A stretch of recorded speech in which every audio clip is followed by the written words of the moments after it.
designs used to be nice and small and manageable. Small and manageable, like a tennis ball. You can hold it in your hand, you can throw it, it bounces back, and it won't really hurt if it bounces back and hits you, Manageable. But my designs have been doubling in size every couple of years now, and they're more like the size of a planet now. They're enormous.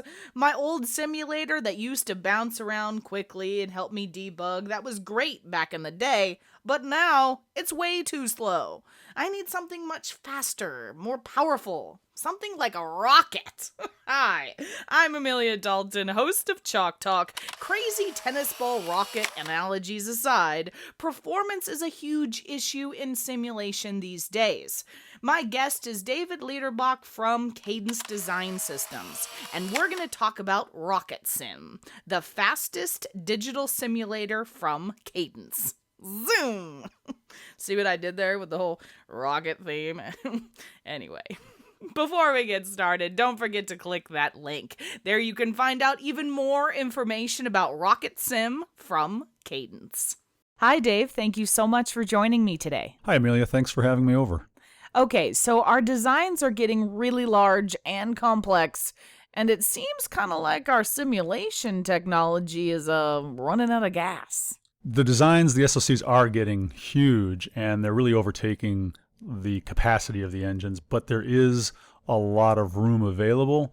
Everyone is working on improving formal capacity and speed, simulation engine speed, emulation, prototyping, bringing it all together with debug, bringing it all together with protocol verification through verification IP, managing, planning, making your metrics work faster to get to coverage more quickly and more efficiently, and making stimulus work much more efficiently.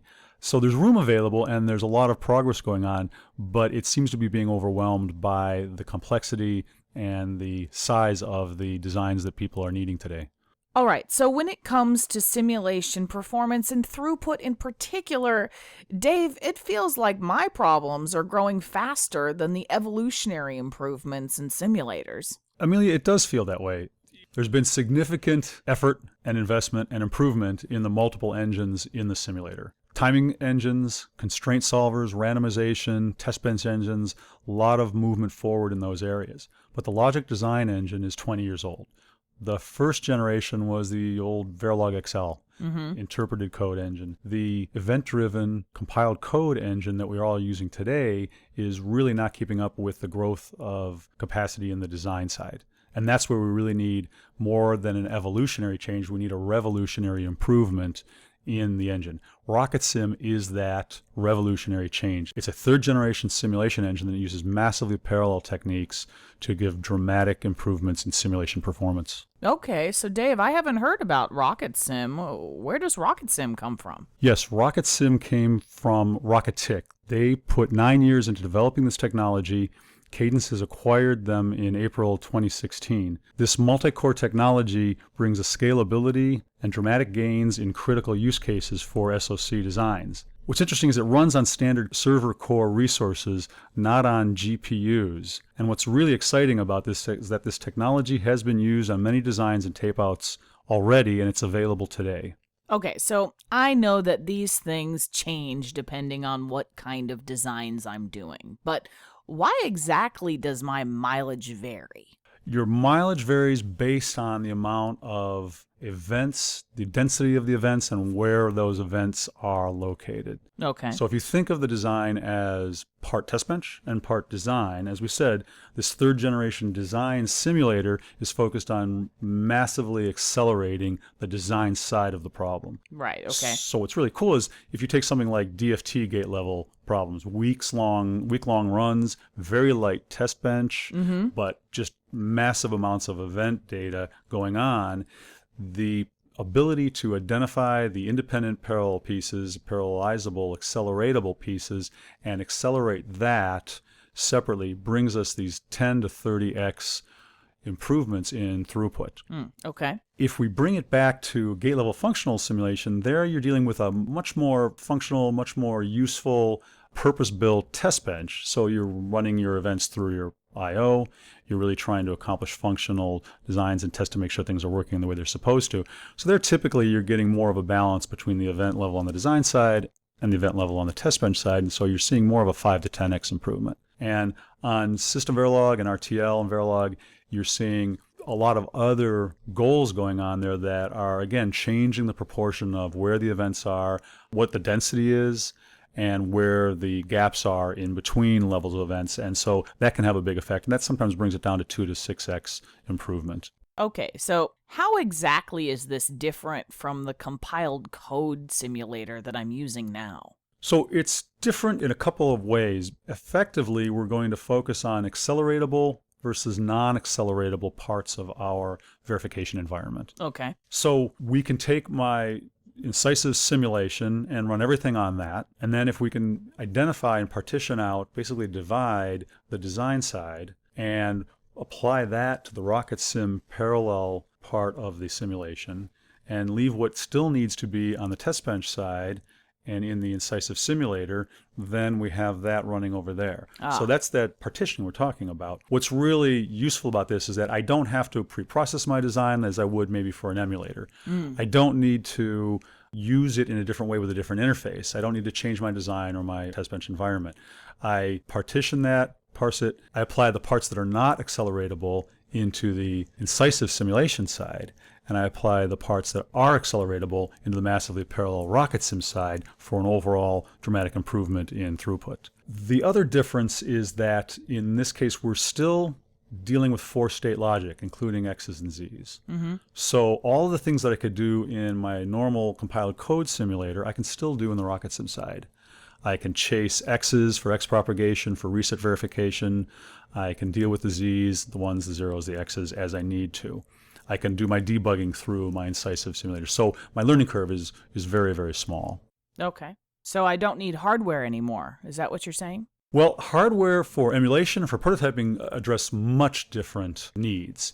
Software applications, booting, operating systems, we'll see an example of that later in this. The kind of things that hardware are really necessary for bring hundreds of thousands X acceleration to those processes. That is a challenge that they do very, very well. And they don't often include the ability to chase X's. They don't have the 4 states. And so you're going to do 2 different things. One on RocketSim simulation acceleration in the 3rd generation, and a different set of challenges are going to be solved with your hardware. So you will still need your hardware, and you still need your prototyping. Okay, so Dave, let's dive into some details about RocketSim. Okay, great. So we can kind of summarize it here. It's the only truly parallel software-based engine available in the industry. Okay. We've been working on finding ways to parallelize, to accelerate design-side simulation for a long time. And for a period of time, a focus was on creating a fine-grain approach using GPUs. This is the first time that we've been able to actually accomplish a true acceleration that's been significant to move this SoC challenge forward. Okay. It's cost-effective. It runs on standard server cores that you'll have available in your server farm, your multi-core servers in your machines. It brings your capacity up to billions of gates. Full visibility and debugging and using your simulator the way you normally would. Nice. Full state, 4-state support, supports UVM, supports VMM, supports accelerating system Verilog assertions, supports X propagation reset verification. So it's really truly an acceleration of your simulation that you do today. So I've always been told that parallelizing simulation is, well, impossible. And that is what our experience has been. There's been good. certain things that we've been able to really move forward in paralleling, but at the design side simulation effort, it's really been difficult. As I mentioned before, using a fine-grained approach to support GPUs, and over the 9 years that RocketTick was working on this technology and using it in real designs, they really learned an awful lot about ordering of events, lengths of strings, how to identify what truly is independent and can be parallelized. And the problem with GPUs is that you're dealing with specialized hardware and you're dealing with the limitations that brings. Right. And so being able to apply those lessons across your standard x86-based cores is a huge step forward, and that really makes this usable, makes it applicable to everyone, and really takes away those limitations.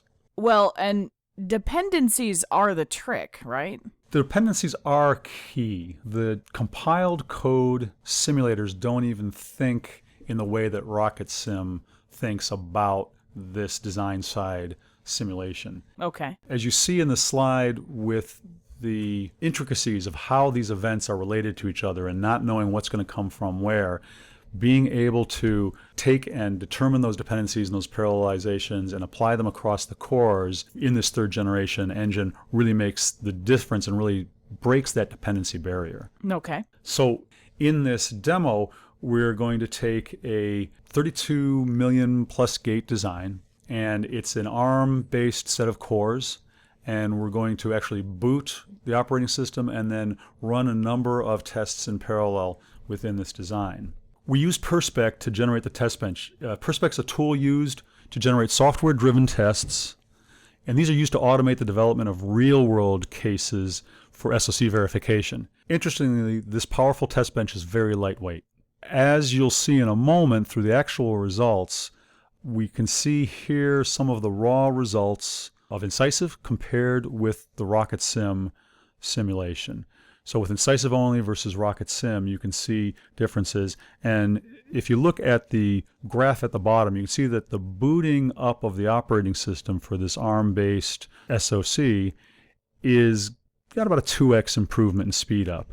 And booting is a fairly sequential process, and so there's not a lot of available benefit through RocketSim because of that sequentiality. In the 5 scenarios where there's a lot going on at once, we're seeing a 4x improvement because all of that parallelization can be accelerated in the RocketSim side.